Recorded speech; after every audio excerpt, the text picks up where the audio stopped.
Hello friends, स्वागत आहे तुमचं हेमा कुक्स मराठी या चॅनलवरती।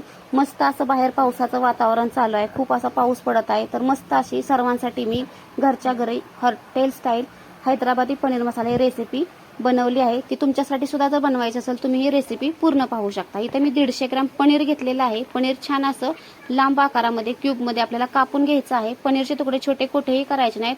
सर्वप्रथम पनीर आल्यानंतर ना आपल्याला स्वच्छ पाण्याखाली धुवून घ्यायचं आहे, मगच ते यूज करायचं आहे। तसेच पनीर कधीही यूज करत जाऊ नका। गॅसवर पॅन ठेवलेला आहे, त्याच्यामध्ये 3 चमचे तेल घातलेलं आहे। आपल्याला पनीर शॅलो फ्राय करून घ्यायचं आहे।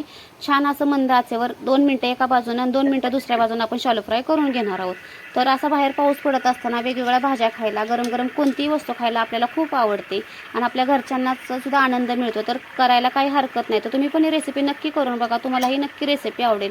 बाहेर हॉटेलमध्ये जाऊन सर्वजणच खातात, पण आपल्याला पण एखादी भाजी घरी करायला जमायला हवी। तर ही रेसिपी करताना तुम्हाला कोणतीही अडचण येणार नाही। तुम्ही हा व्हिडिओ पूर्ण पहा। व्हिडिओ जर पूर्ण पाहिला तर तुम्हाला ही रेसिपी कशी बनवायची आहे ती समजणार आहे। तर इथं आपण आता मसाला घेतलेला आहे। 3 ते 4 कांदे मीडियम आकाराचे उभे कापून घेतलेले आहेत। 1 लसणाची अख्खी कुडी घेतलेली आहे। 4 ते 5 हिरव्या मिरच्या, 1 इंच आलं घेतलेलं आहे। हे छान गोल्डन ब्राऊन रंग येईपर्यंत आपल्याला पूर्ण कांदा परतून घ्यायचा आहे। छान गोल्डन ब्राऊन कांदा रंग आला की आपण तो कांदा पूर्ण गार करून मिक्सरच्या भांड्यामध्ये वाटून घ्यायचा आहे। तर आपला कांदा पूर्णपणे इथं छान असा गोल्डन रंगाचा झालेला आहे। तो आपण मिक्सरच्या भांड्यामध्ये काढून घेतलेला आहे। त्याच्यामध्ये आपल्याला थोडासा पुदिना, 4 ते 5 काड्या पुदिन्याच्या घ्यायच्या आहेत आणि मुठभर असा कोथिंबीर आपल्याला इथं घ्यायची आहे। कोथिंबीर भरपूर इथं आपल्याला यूज करायची आहे। वाटण आता मिक्सरला आपण बारीक पेस्ट होईपर्यंत वाटून घ्यायचं आहे।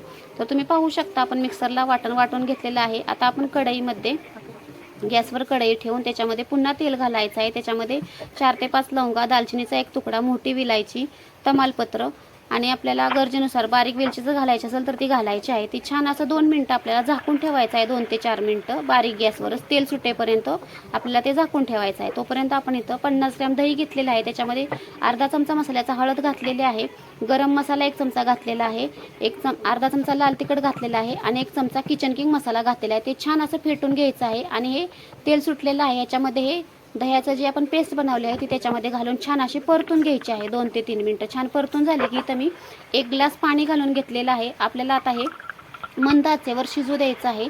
पूर्ण असं टेक्स्चर त्याला छान असं येणार आहे। आता आपण मस्त अशी 7 ते 8 मिनिटं झालेली आहेत। तर त्याच्यामध्ये पुन्हा हे पनीर घालून घ्यायचं आहे। तर पनीर घातल्यानंतर ना आपल्याला फक्त 5च मिनिटं गॅस ठेवायचा आहे चालू, पण तो बारीक ठेवायचा आहे, कुठेही गॅस मोठे करायचा नाही। तर आता तुम्ही पाहू शकता 5 मिनिटानंतर भाजी आपली छान अशी तयार झालेली आहे। त्याला छान असं बाजूनं तेल सुटलेलं आहे। तर तुम्ही अशा प्रकारे भाजी नक्की ट्राय करा। तर माझ्या रेसिपीज तुम्हाला कशा वाटतात कमेंट करा, लाईक करा।